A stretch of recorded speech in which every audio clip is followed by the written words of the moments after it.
আসসালামু আলাইকুম। Launch travel বিথ আপনি স্বাগত। সরাসরি সদরঘাট থেকে আজকে একটু আগে ভাগে আসলাম, কারণ যেহেতু যাত্রীর চাপ বেশি থাকলেই লঞ্চগুলো ছেড়ে যাবে। তো ভিডিও করতে আসছি হলো 4:13। তো আজকে কেউপাড়ার লঞ্চের যাত্রী দেখাবো। আজকে দুটি নৌযান যাবে। প্রথম ট্রিপ ইয়াদ 5:30টায় ছাড়বে, দ্বিতীয় ট্রিপ আছে জাহিদ 3 6টায় ছাড়বে। দুটি লঞ্চই ফতুল্লা চাঁদপুর ঘাট ধরে যাবে। তো জাহিদ 3 ছাড়বে সন্ধ্যা 6টায়।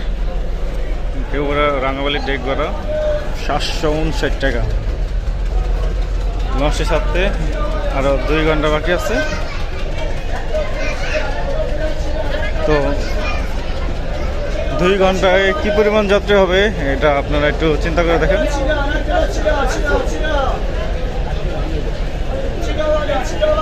এই যে নিচতলা দেখ জাহিদ 3-এর দ্বিতীয়তলার ডেকে যাবে এখন।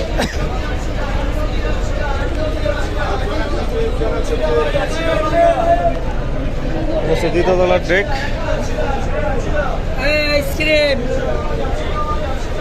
2 ঘন্টা আগেই বেশ ভালো পরিমাণ যাত্রী হয়েছে দ্বিতীয় ট্রিপ অনুযায়ী। তো এখন প্রথম ট্রিপের যাত্রী দেখানোর চেষ্টা করবো। আশা করি পুরো ভিডিওতে সাথে থাকবেন।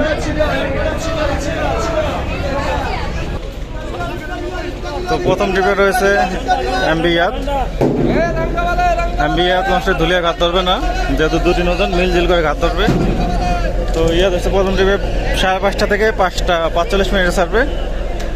তো দেখে আসি কী পরিমাণ যাত্রী হলো। সম্ভবত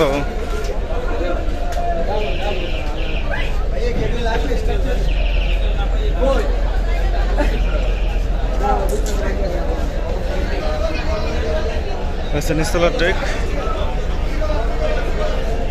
এমবি ইয়াদের নিচতলার ডেক। জাহিদ 3 থেকে যাত্রী বেশি হয়েছে এমবি ইয়াদ লঞ্চে।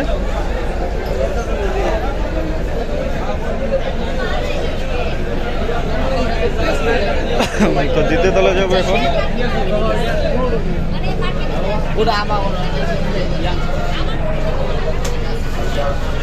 তো দ্বিতীয় তলা পুরাই ফুল। লঞ্চটি ছাড়তে আরো 1.5 ঘন্টা বাকি আছে। দ্বিতীয় তলার ডেক 1.5 ঘন্টা বাকি আছে লঞ্চটি ছাড়তে। ইয়াদ লঞ্চটি ছাড়তে 1.5 ঘন্টা বাকি আছে। ও জাহিদ 3 লঞ্চটি ছাড়তে 2 ঘন্টা বাকি আছে।